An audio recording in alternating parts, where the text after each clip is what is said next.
On Monday, episode 74 was aired, and it was an interview, one of my first interviews with a wonderful young man by the name of George Ackerman, who has such a heart for getting the word out related to Parkinson's disease and dementia. I mentioned in the episode that we recorded a couple of weeks ago that I have a family connection to Parkinson's disease, which was one of the reasons I reached out to George. And it was a wonderful episode. So if you haven't listened to that one, go back and listen to it. And then today's episode is to try to understand and answer the question for people whether people with Parkinson's disease always develop dementia, and what are the different types of Parkinson's disease related types of dementia.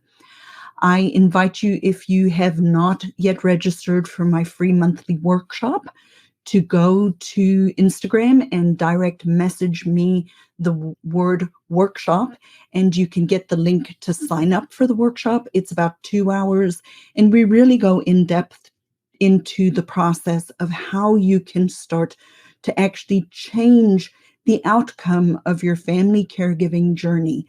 So go check it out, and I look forward to seeing you in the workshop. I talk to people, I'll answer your questions, and go ahead, register early and show up. And then I look forward to you guys giving me feedback on this podcast episode on Parkinson's disease. If you like the show, please go to Apple Podcasts and write me a review. It means so much to me. I actually do read them. It gives me such encouragement to keep doing this program. So go ahead, and I will see you in the episode. Hey there, success seeker. Welcome to Dementia Caregiving for Families. Do you feel overwhelmed with the daily struggle of dementia caregiving? Looking for an easier path? You're in the right place. On this podcast, we teach you the skills to simplify caregiving. We unravel the mystery of dementia and guide you through the often difficult behaviors. I'm Lizette, your host and fellow family caregiver. As an occupational therapist, I bring my professional and personal experience to this community. Here we speak the truth, but without the verbal vomit.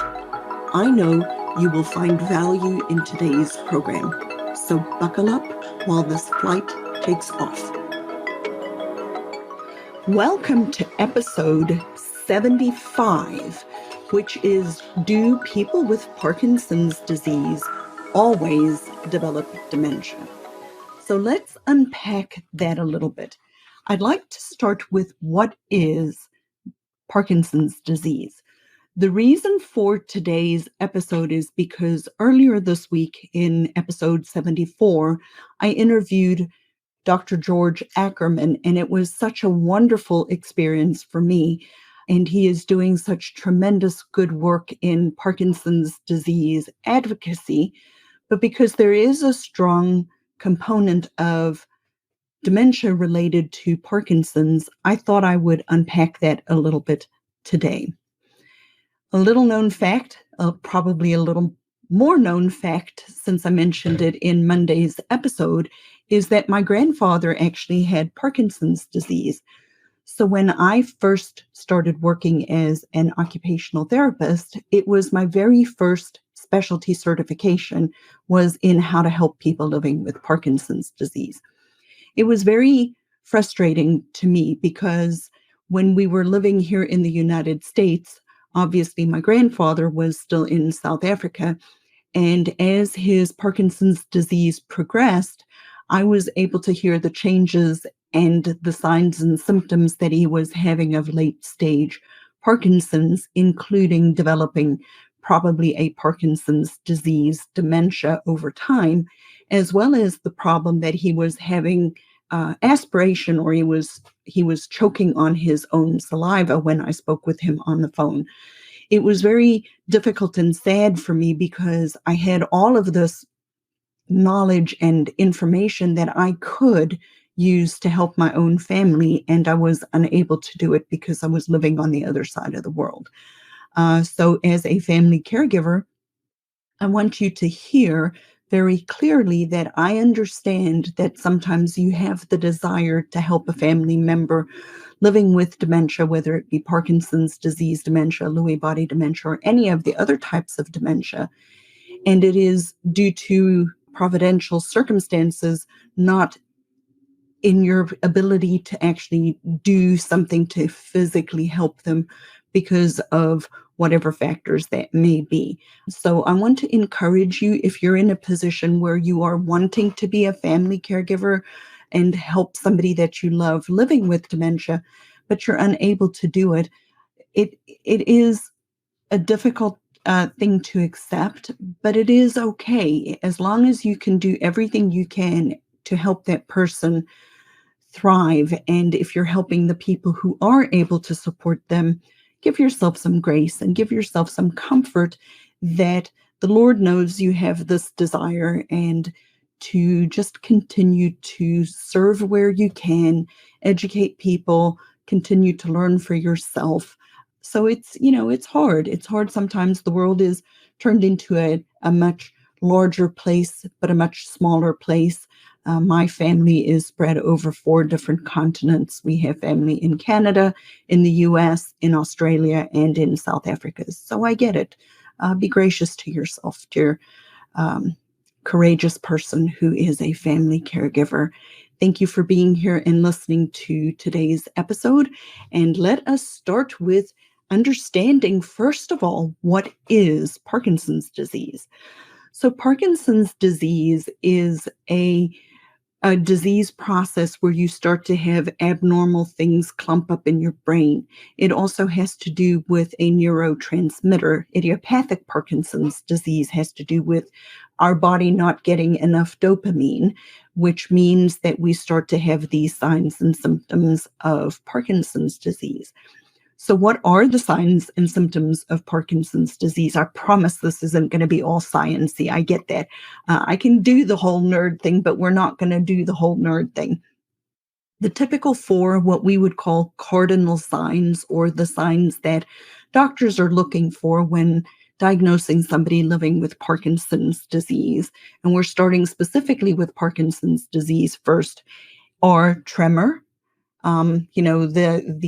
The cardinal Parkinson's tremor is what we call a pill roll tremor. It looks like you're holding a pill and you're rolling it in your fingers, but it's not always as evident as that. It can be a very slight tremor. It can be a lot more evident over time, and frequently it starts in one extremity or one arm and then moves to the other one. A lot of my people that I've worked with over decades have told me that sometimes they felt the tremor on the inside, but you couldn't see it on the outside. So I thought that was very interesting. So tremor is one of the cardinal signs. Another cardinal sign of Parkinson's disease is what we call bradykinesia. Well, that's just the big fat fancy word for slowness of movement, right? So what happens, the person's body has difficulty actually getting going. So starting the movement out because of the lack of the neurotransmitter and these clumps in their brain, causing this slowness of movement.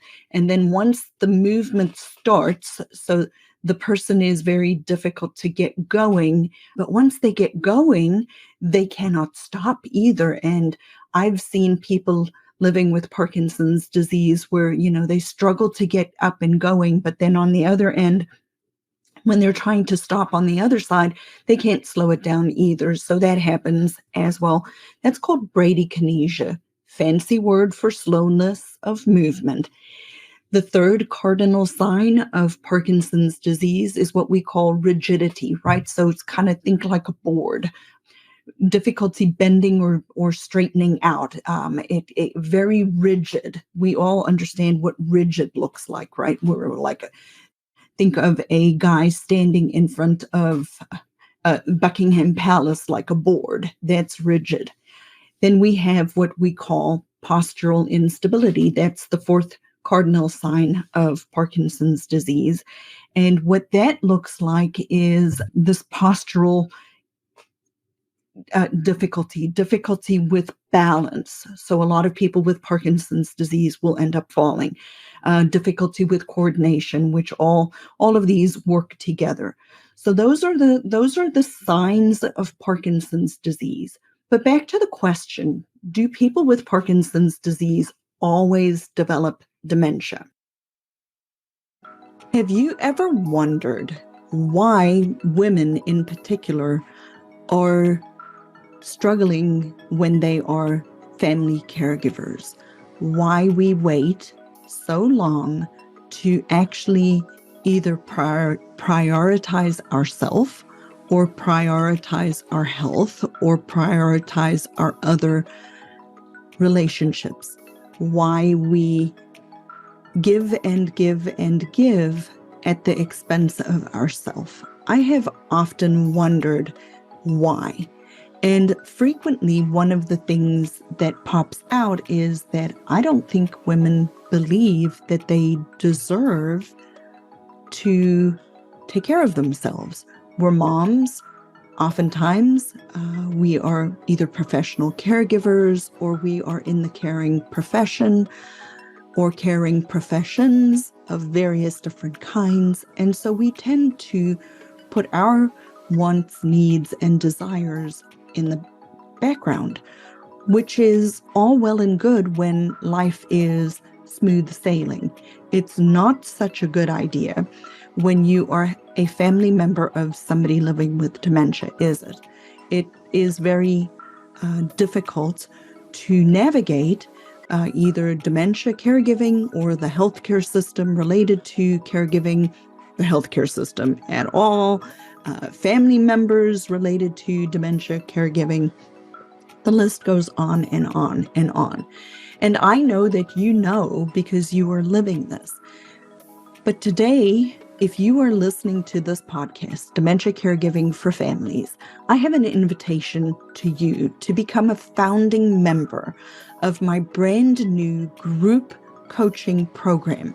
But this is a very unique and different and extremely valuable offer that I am making you today because it is a low-cost group coaching program.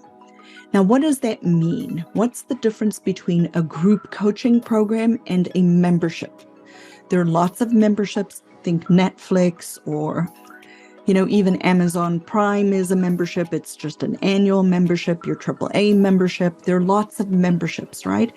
The difference with this is if you think of a membership like Netflix or Hulu or those type of memberships, they're a cancel whenever you want type of membership, including your gym membership. You can cancel it whenever you want.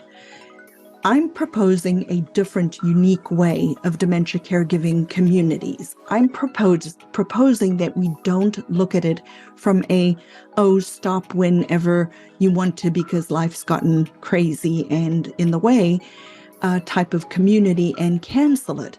I want to bring people into the community that are going to have the right level of support for the remainder of the person that they are taking care of's life. So for the 54 founding members of my group, my low-cost group program, I'm going to be giving them two very special things. Number one, all of the family members can join for the same low-cost price. So it's a one-and-done price, but the whole family can be in the same community, getting the same information from a professional who is not involved in the family drama to be the moderator between all the siblings. The second big benefit is that I'm allowing the founding members and the founding members only, the 54 founding members, to actually stay in this community for the duration of the length of their parent or spouse or whoever they're supporting's lifetime. So that's a big, big, big value. I have never heard of anybody else who is thinking about doing something like this. So why, Lizette? Why are you willing to do this? Isn't it going to take all your time and energy? Well, maybe. I don't know. But I can tell you one thing. I know that the research shows, the data out in the world shows that people who are the family caregivers of a person living with dementia need support over time. They don't need a one and done. They need longitudinal support over an extended period of time. And so that's what I'm proposing to you today, to become a founding member. If you're interested, I want you to message me on Instagram. Your other option is check in the show notes below. We'll have the link for this offer. And I hope, I pray to see you be one of the founding members of this new, totally different concept, low-cost group coaching program for family members of people living with dementia.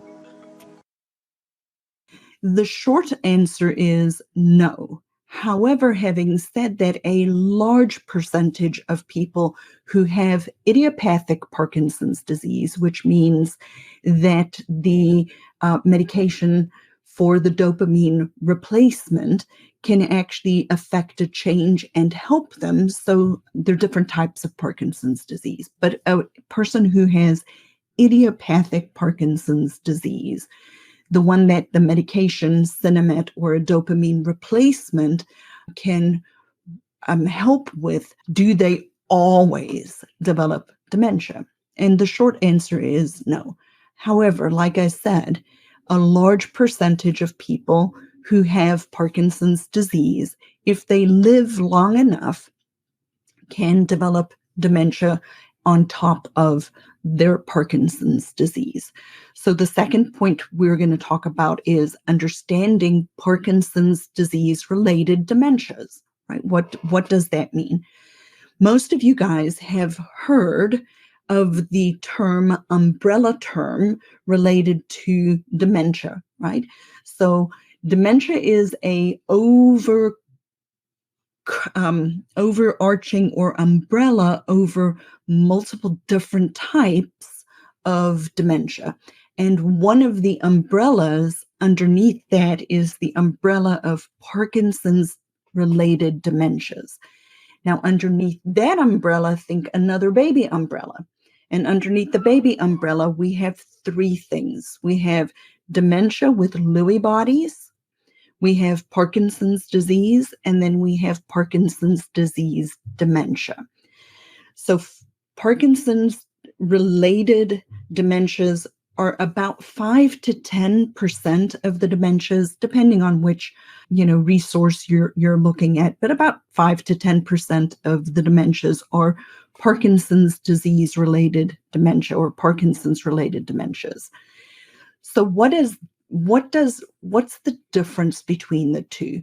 So we're going to talk a little bit about the progression of Parkinson's disease. Now we're going to look at the two different ways that people result in Parkinson's related dementias. And they really have to do with which path a person is on. Now, what do you mean by that, Lizette? So imagine going on a walk just going for a walk like a trail, and you come up to a fork in the trail, and the one fork in the trail goes to Parkinson's disease dementia, and the other fork in the trail goes to dementia with Lewy bodies. So how do you know, when you're looking at the big umbrella of Parkinson's related dementias, how do you know which one is which, right? And that's a very important question. The biggest difference between these two types of dementia are specifically related to the cause of how we got there, which path we're on. And for example, a person living with Parkinson's disease that over time develops dementia, Parkinson's disease symptoms are first. So the tremor, the slowness of movement, the rigidity, the postural instability, all of those signs come first. And then later on in their disease process, do they start to develop the thinking part of it, the decreased ability to problem solve or thinking or difficulty with their memory. But their Parkinson's disease was evident first. We knew that they had Parkinson's disease, like my grandfather.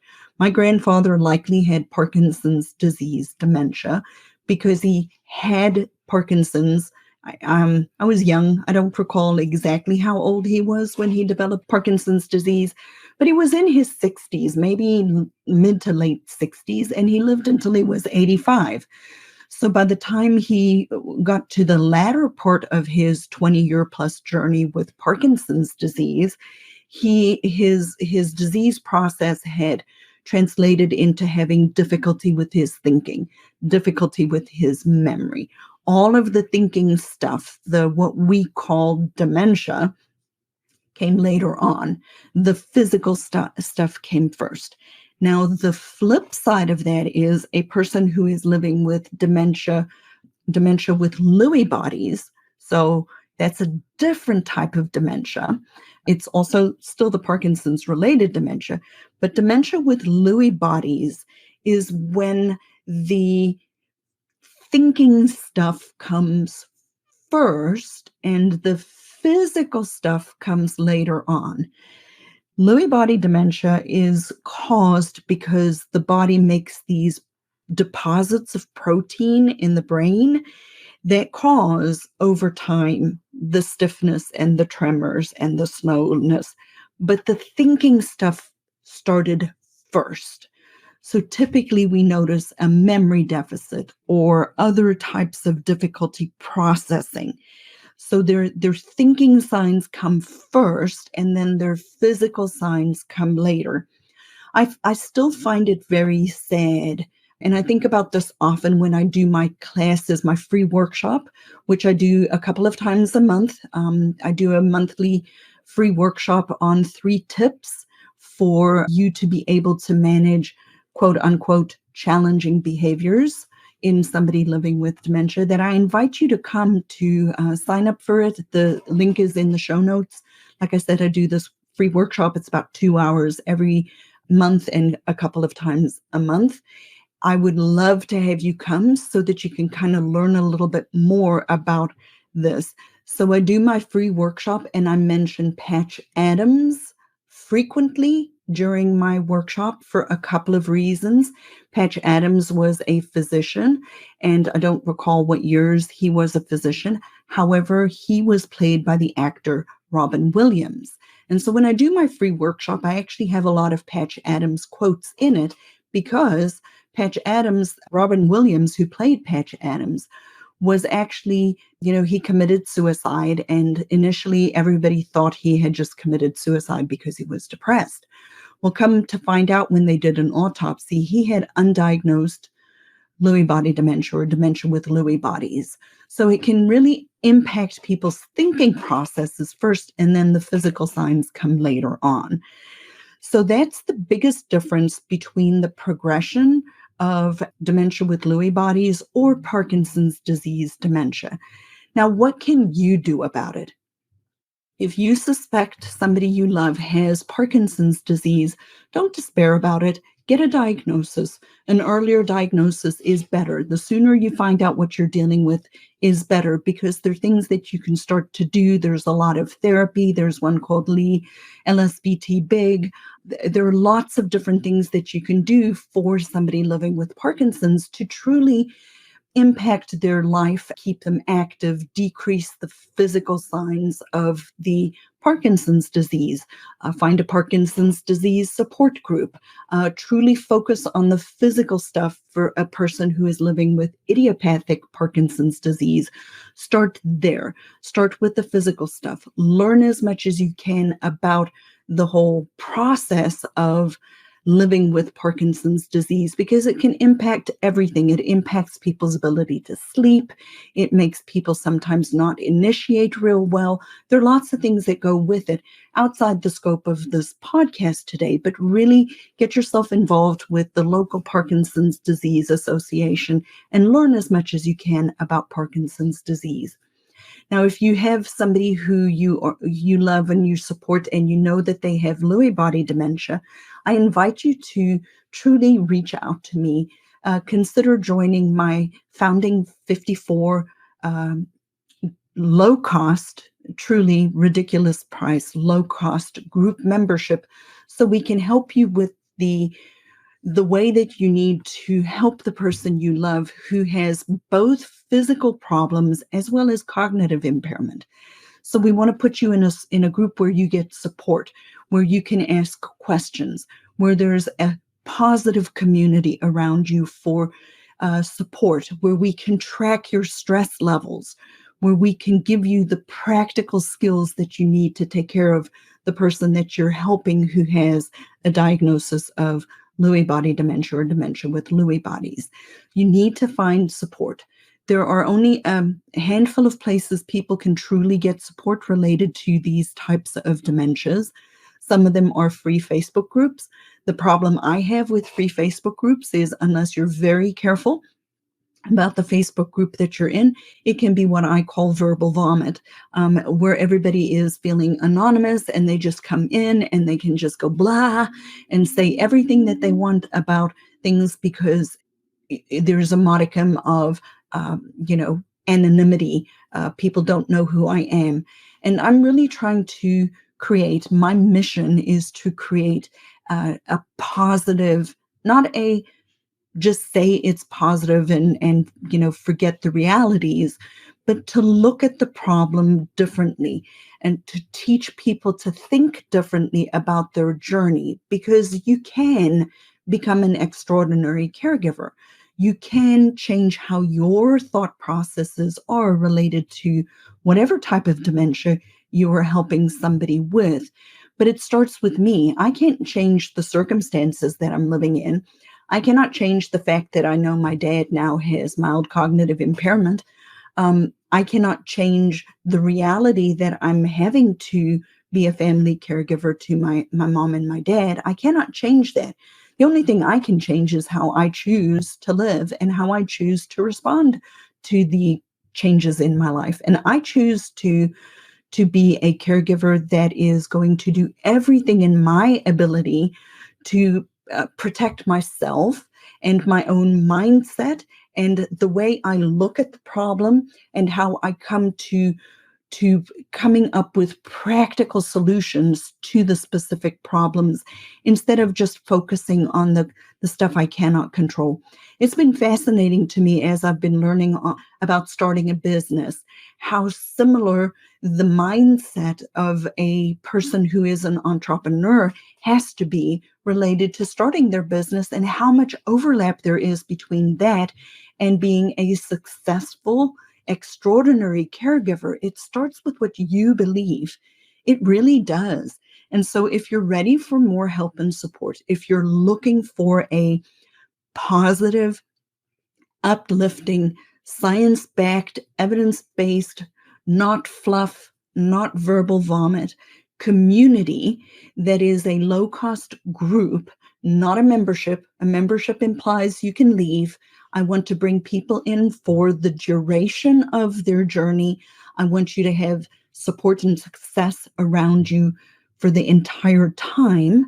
I invite you to watch my free workshop. Consider becoming a Founding 54 family member. I let you put your whole family group in it.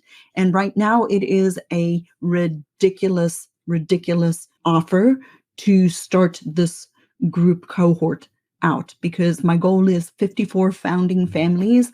Once those 54 slots go away, it will be an annual type of investment. So I encourage you, reach out to me, text me on Instagram, start a conversation. I promise I'm a real live person on the other end. I will answer your questions. We can talk. We can set up a time to just dialogue. But I promise you, there are easier ways to do dementia and dementia caregiving. So this is one way that you can find support and help.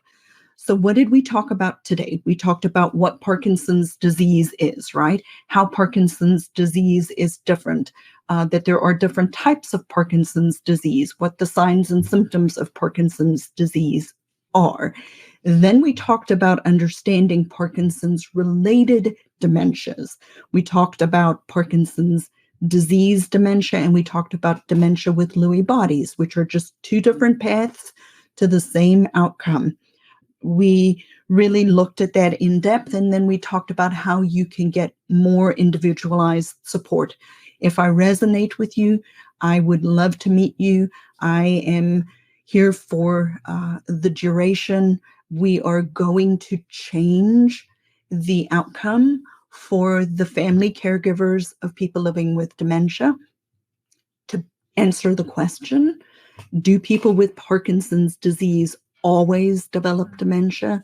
The answer in a nutshell is no, not always, but 50 to 80% of people can develop dementia over time. Thank you for listening to today's episode. I look forward to talking to you. Message me on Instagram and reach out if you want to know more about the program, and we will go from there. And thank you for listening, and may the Lord bless you. Thanks for joining me today, Success Seeker. I pour my heart and soul into this program to serve you. You can serve me by leaving a review on Apple Podcasts and join our free Facebook group, Dementia Caregiving for Families. It's a positive and proactive space to navigate dementia caregiving together. Get practical tools and find support, but without the verbal vomit. Be a part of our community where we seek to find peace of mind and ease despite a dementia diagnosis. So join today and see you next time as our flight takes off.